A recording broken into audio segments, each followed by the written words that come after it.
Okay, hello everyone. Welcome to our January 2022 edition of Voices for the West, a webinar series brought to you by Advocates for the West. The title of tonight's webinar is A Vision for Conservation in the West. We're incredibly gratefully joined tonight by Drs. Harvey Locke and Jodi Hilty, with Advocates for the West staff attorney Brian Hurlbut facilitating the conversation and formally introducing Jodi and Harvey here shortly. My name is Will Shoemaker, and I am Director of Communications and Engagement for Advocates for the West. If you are tuning in to watch this evening's webinar, you will remain on mute throughout the presentations. However, we do welcome your questions.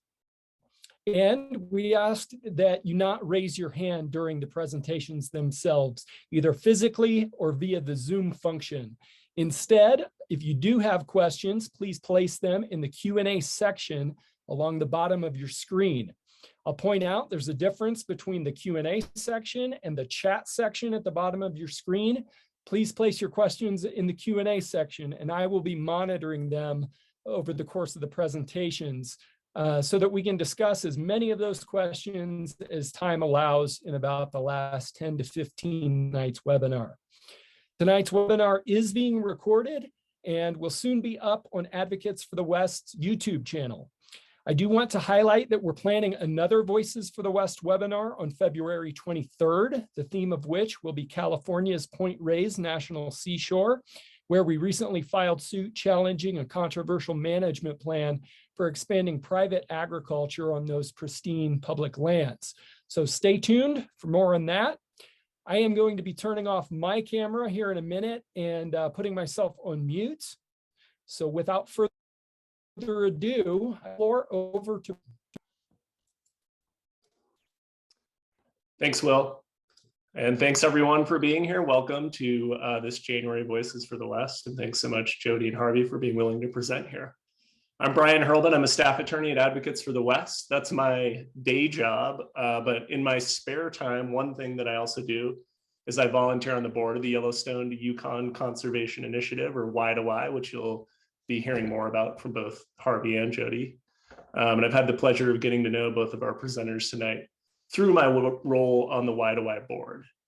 I'm zooming in from my home here in Boise, Idaho. And for anyone not familiar with Advocates for the West, just a real quick overview. We're a public interest environmental law firm based in Boise, Idaho.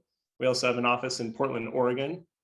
Our 8 attorneys represent conservation groups, both big and small, as well as individuals and tribes, all free of charge in litigation to protect wildlife, fish, and special places throughout the Western United States. And among other cases right now, we're in federal court fighting the Trump administration's efforts to open up millions of acres of Western public lands to oil and gas development. We're fighting for stronger protections for the greater sage grouse across 10 million acres of public lands throughout the interior West.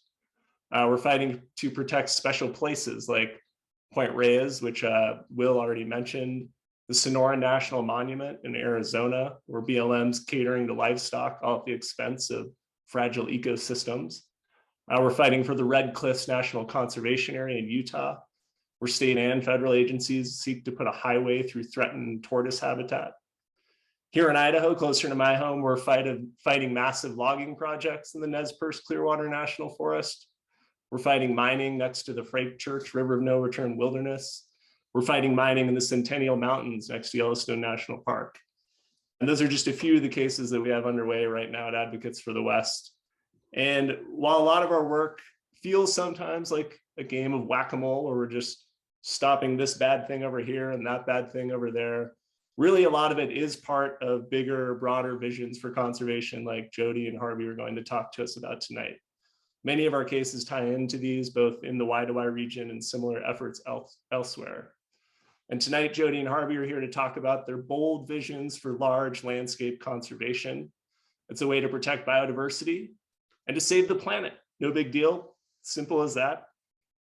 It's not easy, but I think you'll be inspired and see through their presentations that it can be done, as groups like Y2Y are showing. We can and must protect more wild lands. We can protect larger areas and we can identify and protect the important connective pathways across large landscapes like Waitawai and elsewhere. Harvey and Jodi are here to offer their positive vision of the future in a way that we can get there and all be a part of it worldwide. So let me introduce both Harvey and Jodi, and I will turn it over to them. Dr. Harvey Locke is a conservationist, writer, and photographer. He's a recognized global leader in the field of parks, large landscape conservation, and the interface between nature and climate. A native Westerner, Harvey's the co-founder of Waitawai, the Global Nature Needs Half movement, and the Nature Positive Global Goal for Nature. Named one of Canada's leaders for the 21st century by Time magazine, Harvey's received several national and international awards for his conservation work and an honorary doctorate from the University of Calgary. Dr. Jodi Hilty, our second presenter, is president and chief scientist of Waitawai, a joint US-Canada nonprofit organization.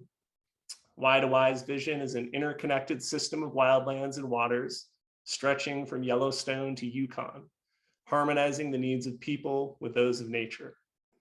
A conservation biologist specializing in ecological corridor and large landscape research, she has over 20 years of experience managing large landscape conservation efforts. And so please join me in virtually welcoming Harvey and Jodi. And with that, I will turn it over to you, Harvey, to get started.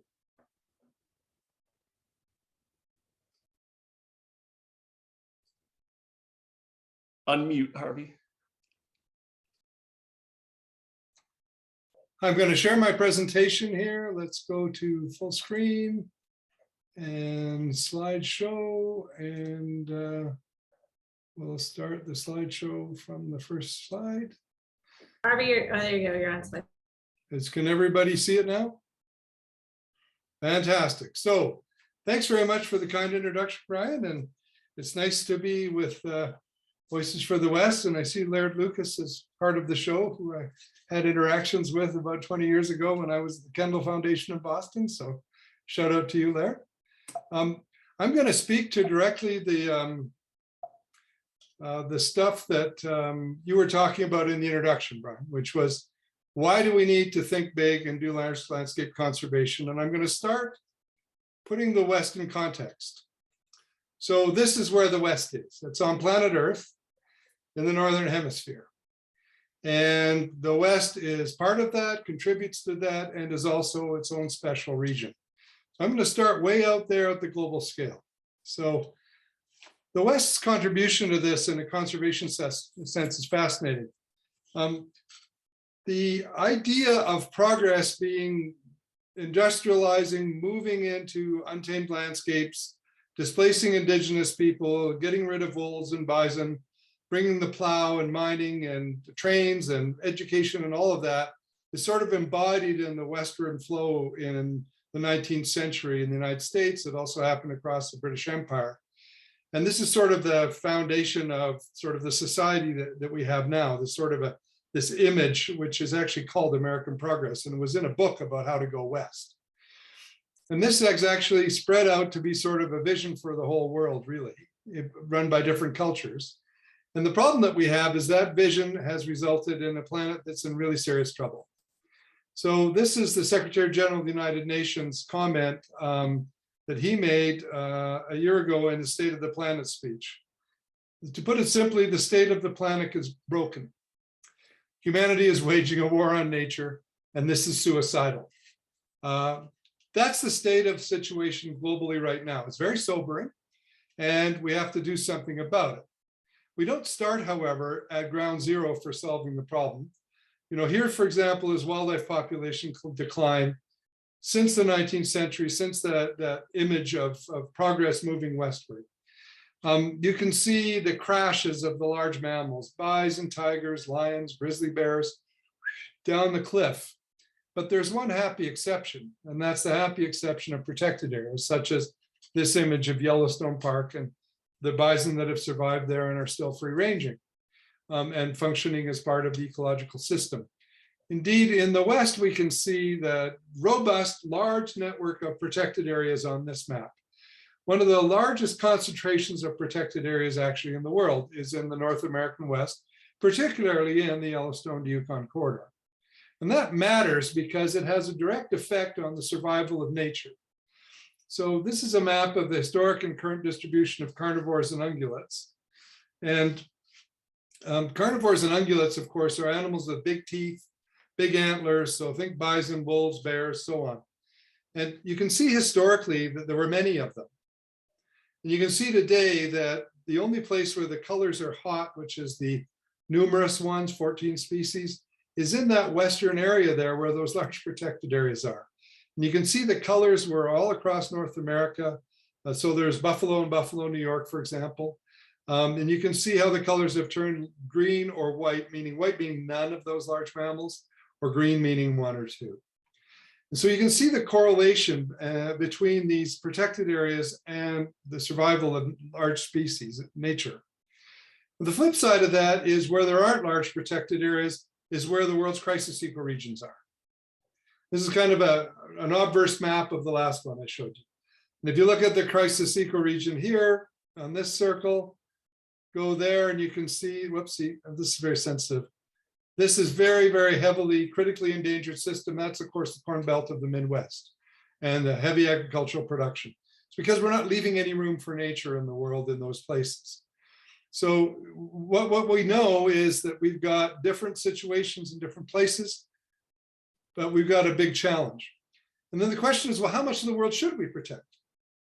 And if we want to have nature and also a healthy planet. This is a task that I was given by the World Commission on Protected Areas to consider the current global target called the Aichi Target 11, which is that we should protect 17% of land and 10% of oceans. And that target was set in 2010 at a global meeting of the Convention of Biodiversity. And immediately, some of us started looking at that and saying, okay, if you met this goal, which has largely been met at a spatial level, 17% of land, 7.5% of the global ocean has been protected. The goal was 17 land, 10 ocean. But what should it have been?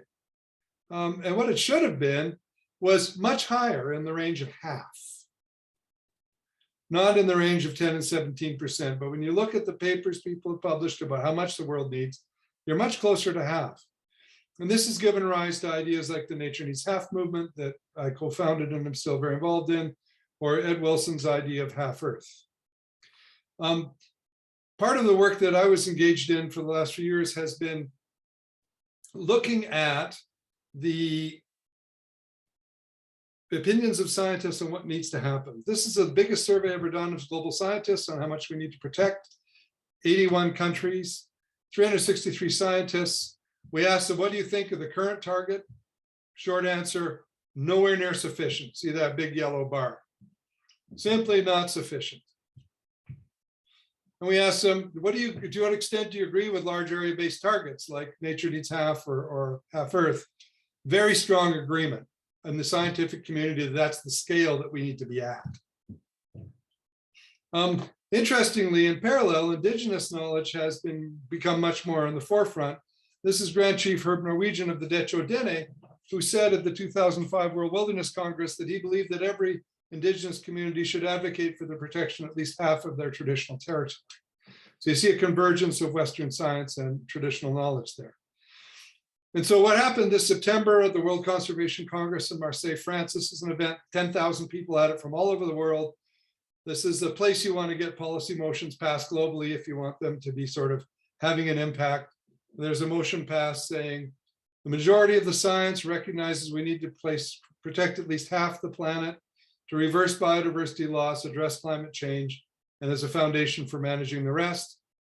At a minimum, we need a target of effectively and equitably protecting and conserving at least 30% in well-connected systems of protected areas. And we need the full and effective participation of indigenous peoples. This is sort of the global consensus now. There's 75 countries advocating for a 30% target on land and ocean in the upcoming Convention on Biodiversity negotiations, which are scheduled to conclude in June in China. 75 plus countries. And that, of course, raises the question, well, how would you do that? If you wanted to protect 30 or 50%, How would you do that, taking into account human needs and the fact that situations are very different, like that slide I showed about crisis ecoregions versus wildlife-rich ecoregions? It's obviously not the same thing everywhere. So this idea was very challenging to address, and I had the privilege of doing a global consultation with many scientists around the world, traveling all over the map here. And it became apparent that there's a pattern, that the world's basically in three large conditions. 17.7% of it is in that condition, that crisis ecoregion map. About 56% of it is in this yellow color or shared lands. You can see an awful lot of the American West is yellow there. That's where there's a mixed bag, some wild places, some logging, some mining, some farming, ranching. It's kind of a mixed bag of things. And then 27% or 26.5% is in the very large wild condition. Think Amazon, Northern Canada, Congo Basin, where these are the last great frontiers of wilderness in the world. And each of them has its own special needs. This is what North America looks like, refined down to that scale. And what you can see is there are some large wild areas in the US in the lower 48. There's a whole lot of them in Alaska. No surprise. And Canada is kind of like, if you imagine Canada as being like the United States with Alaska immediately attached to it without Canada in the middle, that's kind of what Canada is, except there's more of that large wild country. But we also have similarly heavily impacted landscapes like the United States does. And we have these shared lands. And interestingly, you can see these large wild areas. What is this area here? That's the Yellowstone to Yukon corridor, where we have those big chunks of large wild areas still that we can still connect. These things are a result of land use history. So simply put, where the colors are heavily impacted, that's where we farm and live and raise our food. There are other human values, they're very important. That's not to say they don't matter. Then you have the sort of impact of resource extraction in the middle, that's your forestry, mining, and so on. And then you have the areas that simply aren't very heavily impacted at all, which are least impacted. And that correlates really well to species at risk or endangered species. This is a map showing that the concentration of endangered species correlate exactly with where it's heavily impacted, no surprise. And similarly, one of our challenges here is you can see along the border, people think of Canada as a big wild place, but along the US border, we're hitting it pretty hard up here. And that affects the United States a lot, what we do along this border, because the wild country is to the north and the wild animals are to the north. Canada has developed a federal strategy that's quite refined. The United States' version of this thing is called America the Beautiful. And it's, I'd say, under development. Whereas in Canada, there's a much more mature commitment to this policy. It's actually, there's an interim goal of 25% by 2025 and 30 by 30. And that's typically implemented through a Southern strategy, a Mid-Canada strategy, and a North Canada strategy. Southern strategy is to deal with endangered species and give people access to nature. Mid-Canada is kind of connectivity, corridors, connecting parks.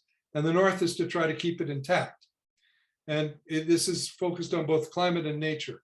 Of course, Indigenous peoples are present across the landscape, and they also live across those three conditions. Indigenous people are not homogeneous. They have very different relationships with place. And recently, we had an election. This was an election issue. This is now the mandate of the federal government. This is the Prime Minister. This is the mandate to the Minister of the Environment. Do that 25 by 25, 30 by 30% protection thing. Further halt and reverse nature loss by 2030. This is an important idea. This is the idea of becoming nature positive by halting and reversing nature loss by 2030 and achieving a full recovery of nature by 2050, and to play a role in championing this role internationally. So Canada is quite engaged in this space, which I'm very pleased about. This is the nature positive idea, which is we're in decline. By 2020, which is the sort of beginning of that global framework, 2020 to 2030, we're going to continue to be a climb. We need to turn that around or bend the curve and get to a more positive place in 2030 than we were in 2020 and achieve full recovery by 2050. This is the nature positive global goal for nature, intended to join up with, like, the idea of carbon neutrality and like the idea of equitable development from the Sustainable Development Goals. This is important because it also links to the climate. We're now seeing a discussion at the global level that we have to stop harming nature if we're going to save the climate. And we have to not only think about impacts on nature, which we've talked about, but the nature actually, when it's degraded, impacts the carbon system. And that's because we've got to shift away from just thinking about carbon as emissions to the entire carbon cycle. There are emissions that come out of nature when nature is disturbed. And nature is the big storehouse of carbon that we want to take out of the sky. So we have to think about the whole carbon cycle. And this is happening now. This was a big thing in Glasgow and Scotland, for example, at the climate meetings. And on the nature side, retaining really large wild areas is super important for stabilizing the climate. It's also super important for the functioning of rainfall patterns and so on. This is the Amazon. This forest is raining on itself. That's a fascinating phenomenon. Half the rain in the Amazon comes from the trees back into the sky. And the science says if you clear more than 20% of the Amazon rainforest, that can shut down and turn into a savanna, which is a grassland with a few trees, like East Africa, where you see the pictures of lions. Then a very serious global scale issue that we cannot afford to have happen. Similarly, in Canada's boreal landscapes, these are the most carbon-rich areas of nature on Earth, these peatlands. When we disturb them, when we build roads, we drain them, all that carbon goes into the sky and destabilizes the climate. It also is the case that for mountain caribou, or for woodland caribou, you cannot fragment the landscape more than 1/3. In other words, it has to be 66% intact or these disappear. So we're seeing the connection between large wild areas, the survival of large nature. And this is what happened in Glasgow, Scotland at the climate meeting. There was a recognition of the importance of the integrity of all ecosystems and the protection of biodiversity. And there was a recognition that protecting, conserving, and restoring nature and ecosystems is necessary to achieve the Paris temperature goal. This is a big breakthrough that happened just in November at the Glasgow Climate COP. I had the privilege of being there as a nature expert on the Canadian government delegation. There's also much more awareness of the need to think about migration as a process, as something that's big and important in the movement of species. And you can see here Jody, who will follow me. We're at the Convention of Migratory Species in Germany, coming up with a global definition that works for this. And it has two dimensions: the movement of species and genes, which Jody's going to talk a lot about, but it's also the flow of natural processes like hydrology. So when you talk about the work of Voices for the West, and you're looking at the hydrology, if you want salmon, your big issue is hydrology. Dams are blocking hydrology. And then that's the flow of things. That leads to large landscape conservation initiatives. This is a middle Canada, middle US strategies that are across the border. So one in the east, Algonquin Adirondacks, and of course, Yellowstone to Yukon, which is the most advanced and the most famous one of these things there is, where we think about how to put that all together in some compelling way that can help us to halt and reverse biodiversity loss, create a nature positive future by 2030, and also have a wonderful place to live. All the science behind all the stuff I presented is on this website if you're interested, naturebeyond2020.com. The task force I chair is hosted by Yellowstone to Yukon. And here is Dr. Jodi Hilty to tell you more about Yellowstone to Yukon. Thanks. Thank you. Jody, I'm going to interrupt you for 1 second. Just a quick reminder for people that might have joined late, but you can put any questions you have in the Q&A area down at the bottom of your Zoom screen. You should see Q&A. Please feel free to put any questions in for Jody or Harvey, and we will try and field those at the end. Thanks. It's always a hard act to follow Harvey giving a talk, but I'll do my very best. So thank you all for being here tonight. And Brian, can you put your thumb up if you can actually see my screen and it's showing well? Thank you. All right, so what I'm going to do is tell you why all those global things matter. If we don't have the enabling policies at the global level and at the national level, then we simply can't get our work done locally. So I'm going to talk to you about the Y2Y region, but before I do, I want to acknowledge that the Y2Y region crisscrosses at least 75 territories of Indigenous people. I sit today on the homeland of the Stoney, Tsuut'ina, Blackfoot, Secwepemc, Ktunaxa, and Zone 3 of the Métis people. That matters because they are the original keepers of this land, and they have particular rights that we'll talk a little bit more about later on, or at least refer to. So what I'm going to do today is I'm going to tell you a little bit more about the Y2Y vision. Like I said, tie it to the global perspectives, tell you what's advancing across Y2Y, how it's working, and what challenges and opportunities we still face.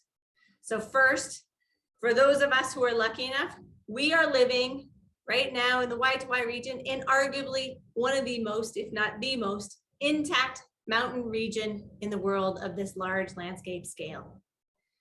The thing is that it's not a static system, and so if we're not taking care, it won't stay this way. So Brian described this vision of an interconnected system harmonizing the needs of people and wildlife.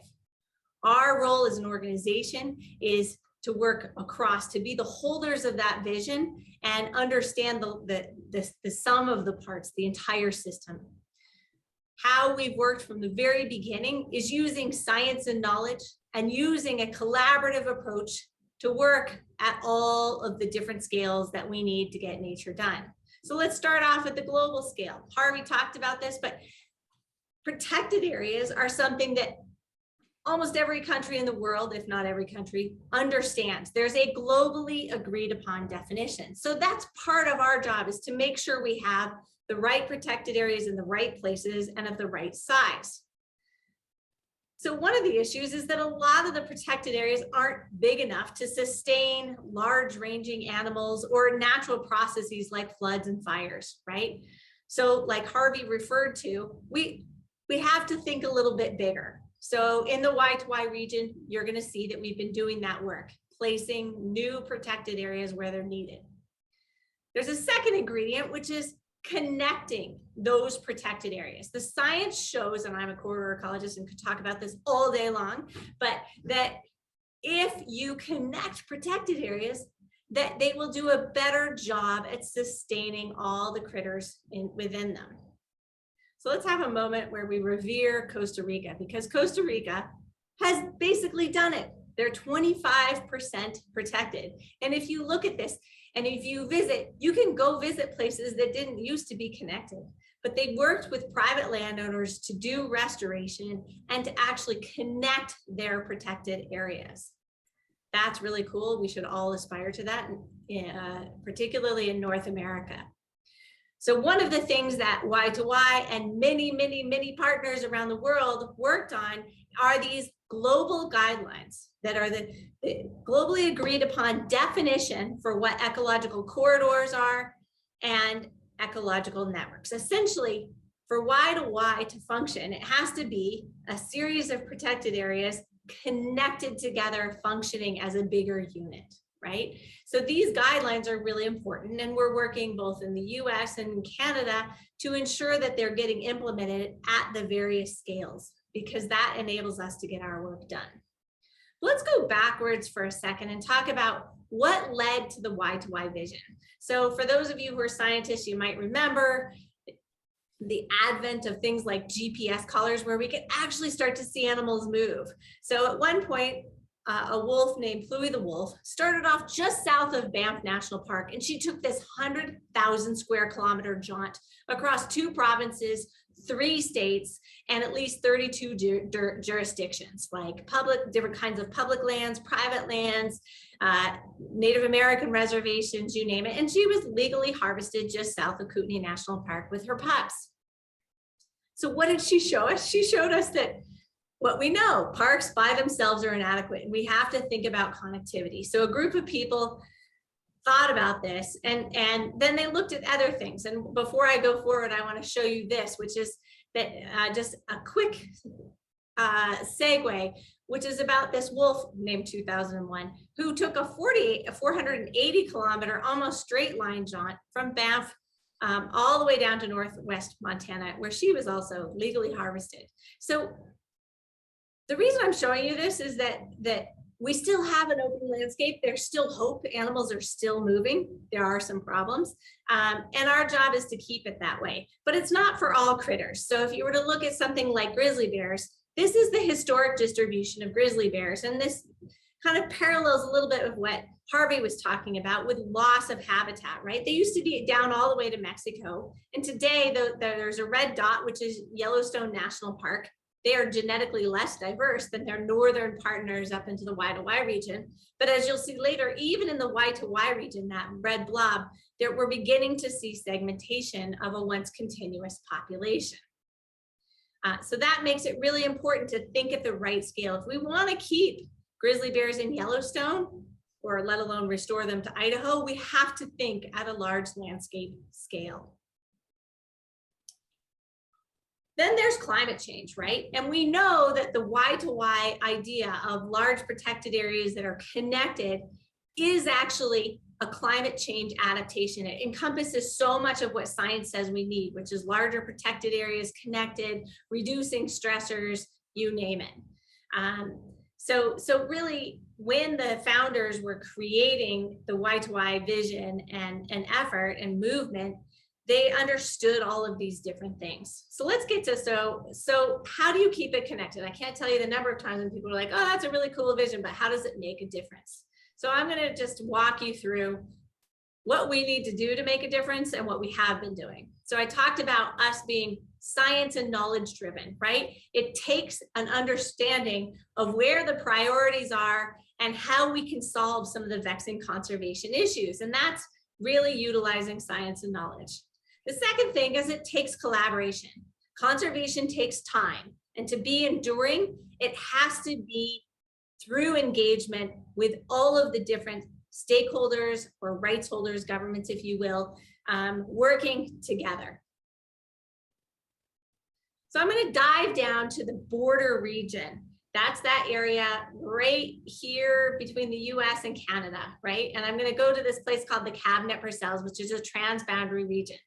What I want to show you on this map is that here's the Yellowstone population completely isolated. And what you can see here with these yellow dots is every one of these is genetically distinct. It didn't used to be that way. If you look a little closer, most of those those yellow lines follow roads, and roads are often surrounded by development. So we're starting to see the fragmentation of what once was a continuous population. So what have we been doing about it? Well, we've been working on a number of different efforts here. One of them is around these linkage areas, Duck Lake, Kid Creek, Highway 2. It's about working with voluntary landowners to conserve private lands that are that key last link that we know from the best available grizzly bear and other critter science are the keys for connectivity. So to date, those 3 linkages, and starting one for a little bit further south but not finished yet, are restored. I'm also going to mention one right here in the northern area where we're working on a restoration project, right? So one of the things we have to do is keep the ecosystem connected or reconnected, right? So that's purchasing or doing easements on private lands, right? And so that's how we've gotten to 3 wildlife corridors conserved, and then 1 transboundary corridor being restored. And then also we have to keep grizzly bears alive. So that's about getting attractants off the landscape. So when we're doing that kind of work, what happens? Well, for example, in the Cabinet Yaks, where there were only 10 bears in the 1990s, we now have over 60 bears. So what happens when you start to get more bears? They move. So what's really cool is we've had bears move from the Cabinet Purcells down into the salmon selway in Idaho, right in Brian's backyard, where there haven't been bears for decades and decades and decades. This is really exciting, right? This is how we start to restore landscapes that have been more impacted, like the southern part of the Y-to-Y region. So now let's go up to the Y-to-Y scale. What happens when you run, so I gave you an example of that transboundary project, but what if you're doing that in lots of different places? You're catalyzing collaboratives all over the place. And so a bunch of scientists, including Harvey, came together to try to analyze whether the vision of Y-to-Y had an impact. And we looked at 3 things. We looked at, well, what is the rate of protected area gain? And is it any different than anywhere else in North America? We looked at private lands, conservation, and crossing structures. And then we also tested for something we're going to call mainstreaming of the Y-to-Y vision. Did people grab onto the vision? Has it been used elsewhere? So I'm not going to give you the truly geeky scientific analysis, but I'll give you the high level perspective here. So the first thing is, YWI has been around, well, now almost 30 years, but we measured the first 25. And there's been an 80% increase in protected areas in the last 25 years. So we took that globally agreed upon thing called protected areas, and we've really worked on it. In addition to that, we know that our momentum is going to continue because now in Canada, all protected areas are with Indigenous leadership. So right now, there are already 14 million new acres committed to Indigenous-led protected areas in the Peel, in the Peace River, and in the Kotmuk area that have yet to be drawn on the map. That's really exciting.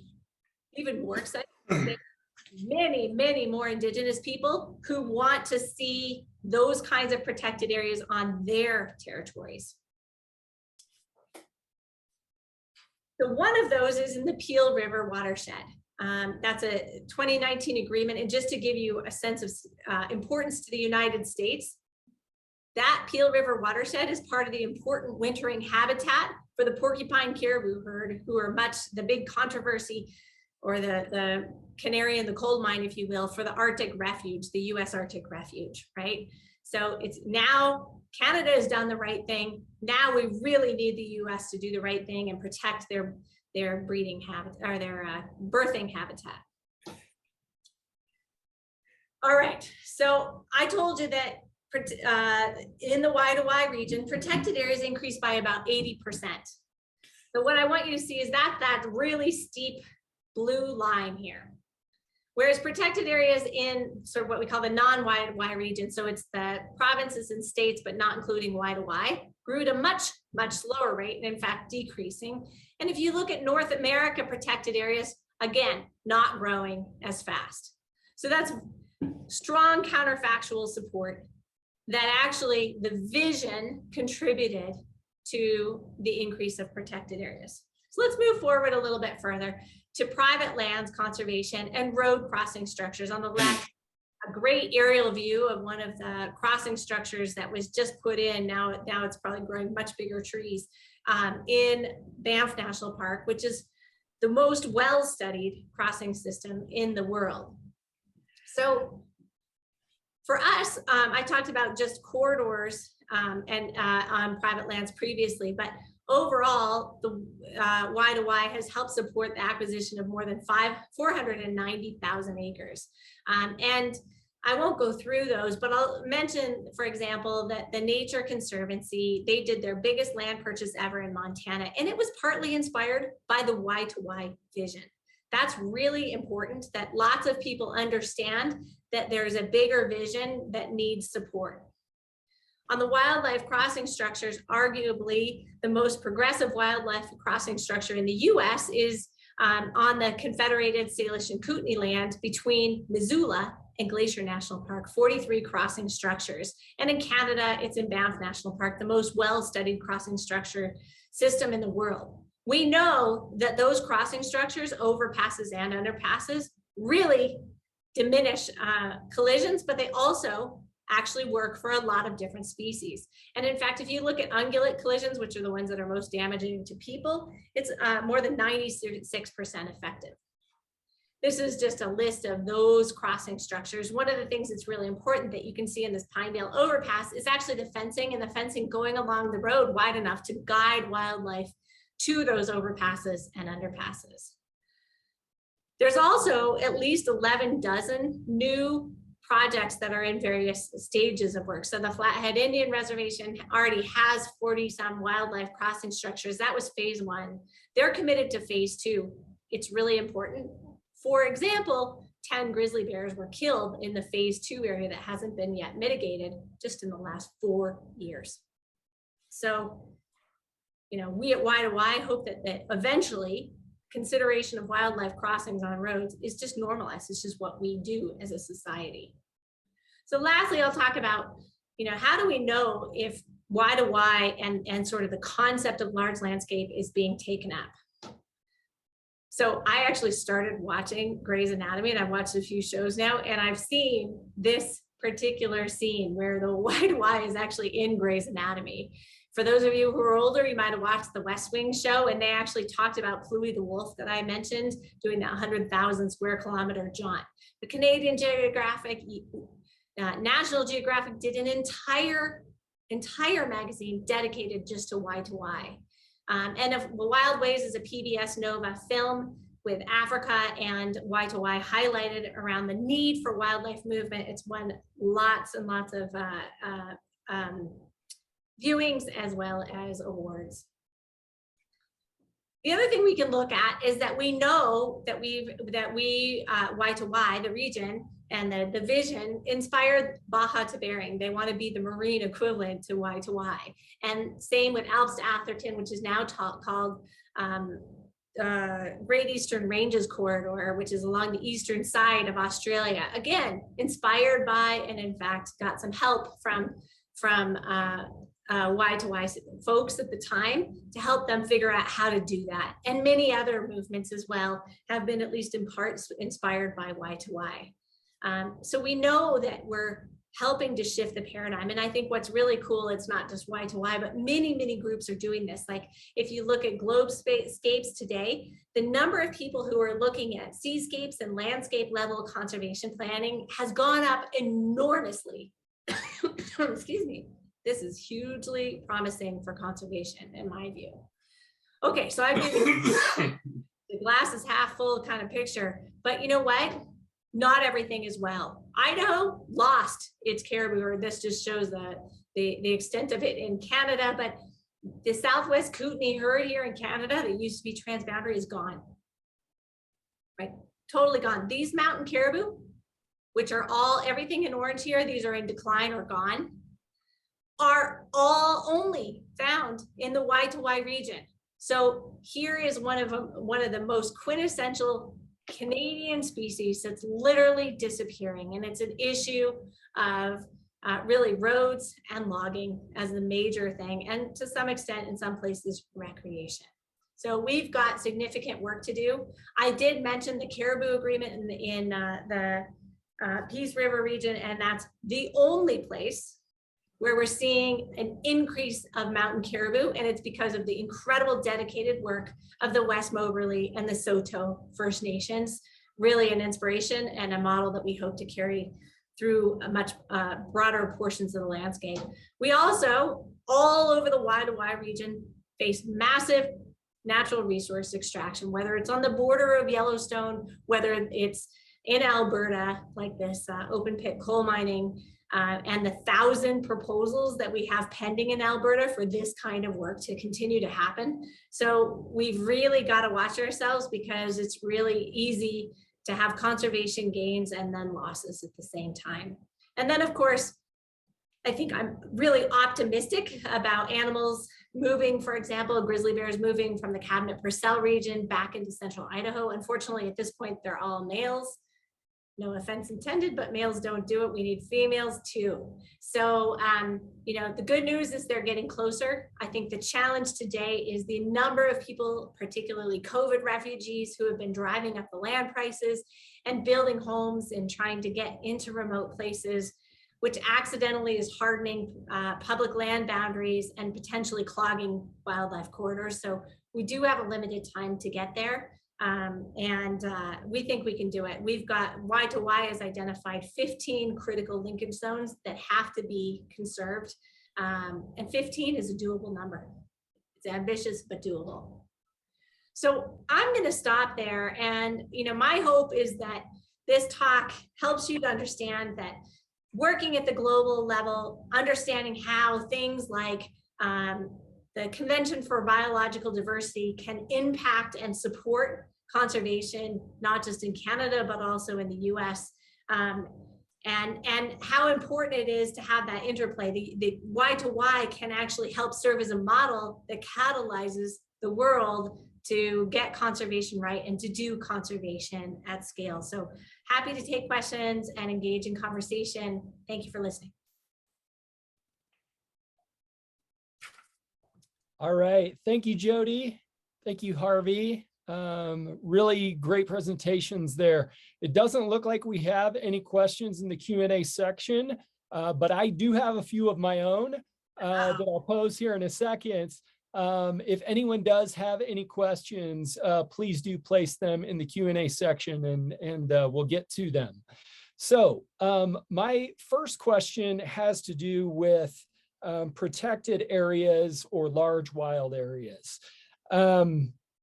Are there any sort of human uses within these areas that are acceptable? And I ask that because I think, this kind of gets to the question of conservation versus preservation. Oftentimes when we think about these protected areas, we think about them as completely free from human touch, or that they should be free from human touch. I'd be interested in hearing both of your perspectives on that particular idea. Well, look, there is no place that's untouched. We're finding microplastics in Antarctica and the Arctic, right? So humanity is literally putting its trash all over the world. At the same time, there are different levels of impacts. And what I really appreciate about the various definitions and types of protected areas that the IUCN has laid out is that they're seeking to let nature run its own course. And when they define what those protected areas are, I think there's lots of room, and I think there's a need to recognize Indigenous rights. So for example, if you were to take Nahanni National Park, which is a park in the Northwest territories of the Y2Y region, that park is called the Nahanni National Park Reserve. And really what the reserve is about reserving the right for Indigenous peoples who are co-managing that park with Parks Canada to reserve the right to not agree on sort of who owns that land, but to instead focus on what they jointly agree to together. And that's an interesting park because it allows and it ensures that Indigenous people can maintain their cultural rights to that land, including collecting, hunting, and things like that in a sustainable way. Over to you, Harvey. Yeah, so I'll come more to the philosophical space. So the question kind of bugs me because I know that you're just reframing as sort of a criticism of conservation or of protectionism as though that's a pejorative word. If we take Yellowstone, the granddaddy of protected areas of the world, it generates something in the order of $750 million of revenue for the economy of the United States. It employs a vast number of people. It's enjoyed by over 4 million visitors a year. And I don't know what's not used about that. And if you take wilderness areas, they get lots of use by people enjoying them on foot, enjoying that aspect, or on horseback, that aspect, which is so scarce now in a world that's being overwhelmed by 7.3 billion people. So when I hear that kind of frame, and I know, Will, you weren't trying to ignite me like I'm being ignited, but I'm just like, stop it. That's a nonsense frame. We have a problem of too many people overwhelming the planet. We're literally committing a suicidal war on nature right now. And to say that we can't leave a little bit more alone, enjoy it, but not exploit it fully, is to me crazy. We need to do, at least half the world needs to be there, or else we're going to have our climate change on us, in which case we're going to have a real problem being healthy and alive. We're going to have species extinctions. And by the way, pandemics come from disturbed nature. They don't come from secret SAM guys and labs in Wuhan. They come, we know the mechanism, they come out of disturbed bat populations in deep tropical forests. That's where these things like COVID-19 come from. So I just like, wow, we have to push back on that. This idea of evil preservationists. My God, not at all. We're trying to save the functioning of the planet for everyone's benefit. Thank you, Harvey. I appreciate that. Okay, I've got another one here. Could we just rename Crown land to be protected area and thus get toward 50%? Well, yes, we could if we wanted to. Crown land in Canada means public land, just so everybody understands that. So, and Crown land in Canada is owned by the provinces, not by the federal government. So if you take Idaho, which is 92% federal land, we would call that 92% crown land, to give you an idea of what that means for an American audience. I think one of the most interesting things we could do is there's this road in Alberta called the Forestry Trunk Road that runs up the edge of the Rocky Mountains all the way along them for several hundred kilometers or several hundred miles. I think everything west of it could be declared protected, which would be very simple. It's crown land already. And of course, as Jody said, you know, there's different uses. Some hunting goes on there recreationally, that's fine. There's indigenous people in traditional uses, that's all fine. But that's where these open pit mines are proposed for. We should not have those open pit mines. We should instead protect it. That would make a huge inroads towards the goal of meeting Canada's goal of 25% by 2025 and 30 by 30. And I think we should rename the road from the Forestry Trunk Road to the Headwaters Protection Road, because that's the headwaters of all the rivers that drain into Western Canada and into Hudson Bay, that feed the dry prairies, that support irrigation, support the cities of the prairies. So yeah, we could do that. In British Columbia, there's tons of crown land. There's tons of land in Yukon and Northwest Territories we could do that with. And indeed, that's what we're working on. Jody was talking about it. But it's not just declaring it. You also have to manage for it, legally mandate that it will be managed for nature, not just switch the title. But it's a good idea. Okay, this question is for Jody specifically. Are you working with Northern Rockies Trust for Public Land, which is conserving over 1 million acres in Idaho, Western Montana, and Northern Wyoming? If not, would you like to?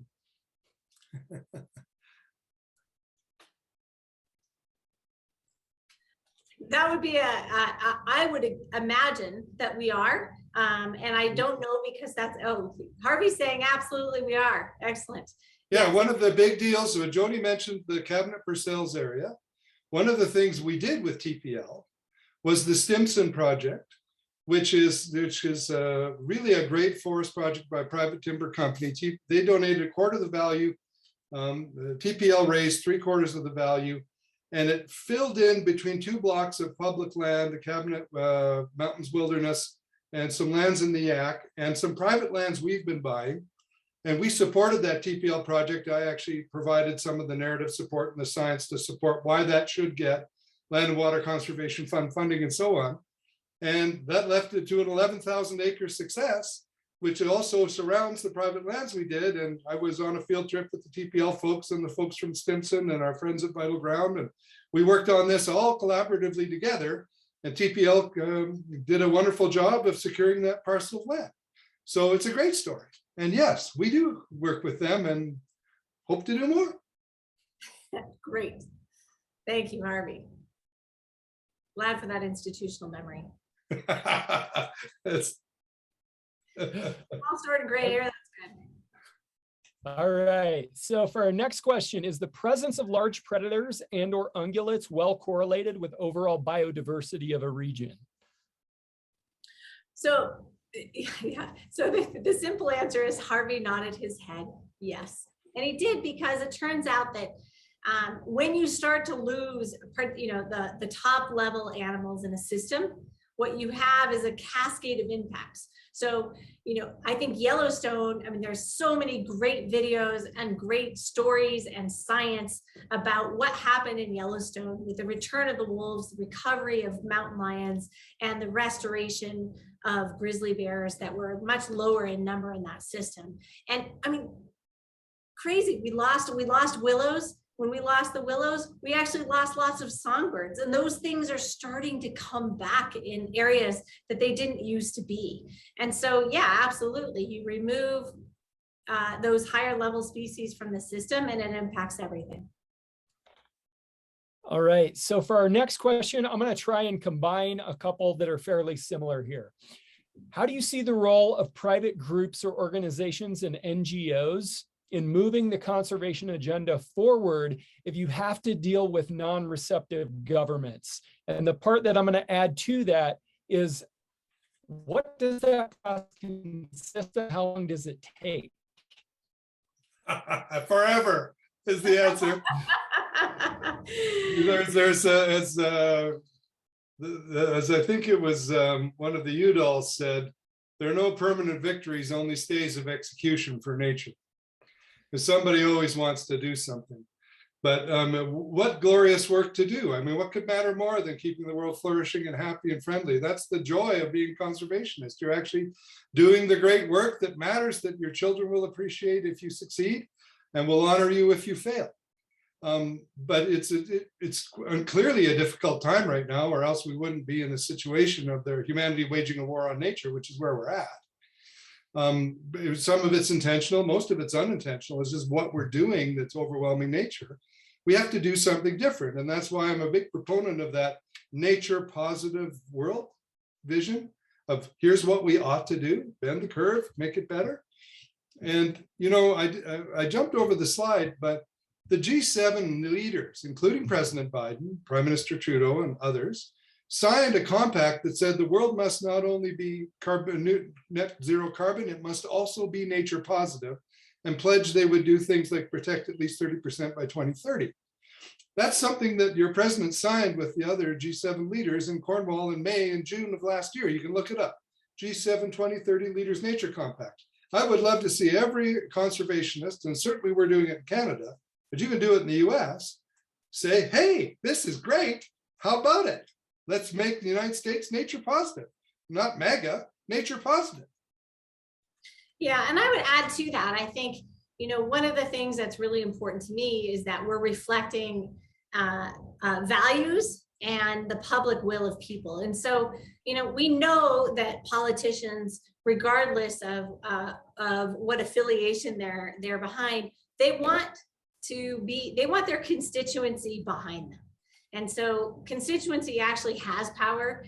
And I think part of what's happened, part of what needs to continue to happen is the building of an empowered constituency that can effectively guide politicians in what we want. And it's really clear if you look at, you know, the number of different polls, including a global poll that was with both the United States and Canada.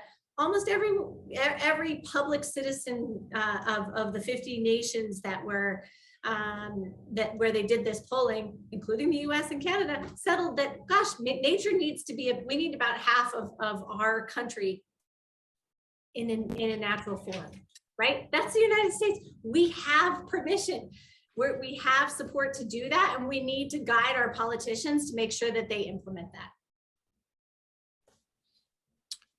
Okay, let's see. What is the typical maintenance or protection cost for a protected area? Say dollars per square kilometer per year. Is there any sort of figure that you guys have seen that reflects that? Want me to answer that, Jody? You go for it. It depends what it is. So if it's a national park, that cost is very high, but of course the economic return is far higher. The multiples are enormous. Protected areas that are in extremely remote places have almost no maintenance cost.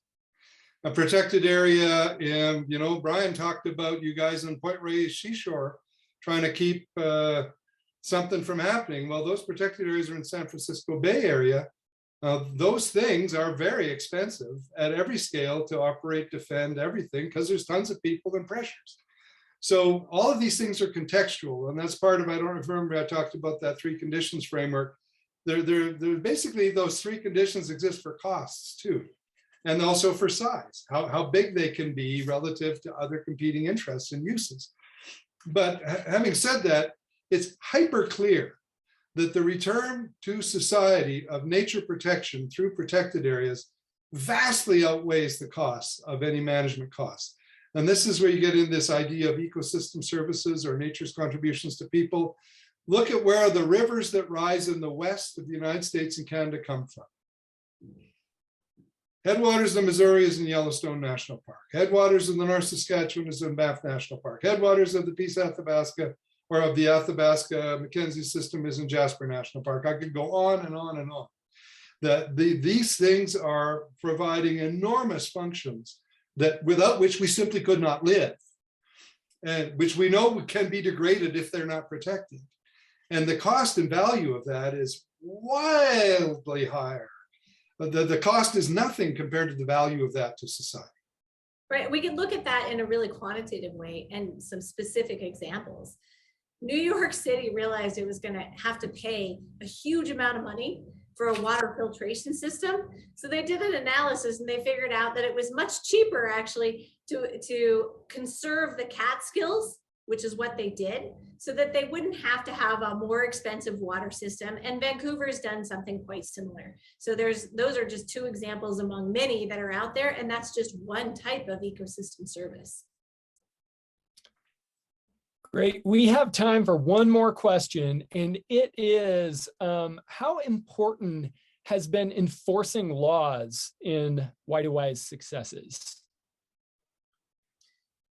How important? Well, I think really important. So, we're in a really fortunate situation in North America where we have good governance and we have the capacity for good governance. In a lot of places in the world, they aspire to national parks, but they often get referred to as paper parks because they have no ability to actually govern and enforce, for example, people moving in there, poachers, logging, and other things. And I think that is a hugely significant role. And we've seen that with the Bundys and others, that enforcement is important on all different kinds of private land or public lands. Because if we don't enforce it, some people will take advantage of the system. I might just add, the Endangered Species Act is a huge reason why the grizzly bear populations expanded. It's a huge reason why wolves were reintroduced. Wildlife laws of general application on the one hand, and protected areas or land protection things, those two sets of laws interact. And that's the foundation of nature conservation.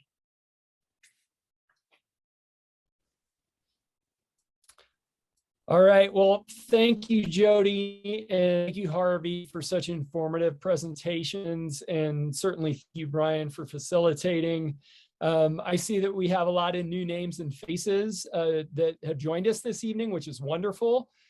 We are so pleased to be able to partner with Yellowstone Yukon Conservation Initiative, and groups like Waidawi and Advocates for the West were able to do the important work that we do thanks to the generosity of supporters like you who are with us tonight. So if you feel inspired this evening, we hope you will give a gift to Advocates for the West or Waidawi, or even better yet, both organizations. That would be wonderful. We will be sending a follow-up email to attendees thanking you for joining us tonight, and also including a link to the recording of the webinar on YouTube. Please feel free to share that email far and wide with folks who you think might be interested in our work. And as a reminder, we will have another Voices for the West webinar on February 23rd, focused on California's Point Reyes National Seashore. So stay tuned for more info on that. And with that, we hope that everyone has a wonderful evening, and good night, everyone. Thank you, Will. It's a pleasure. Thank you, Brian. Thank you, Harvey. Thank you, everyone.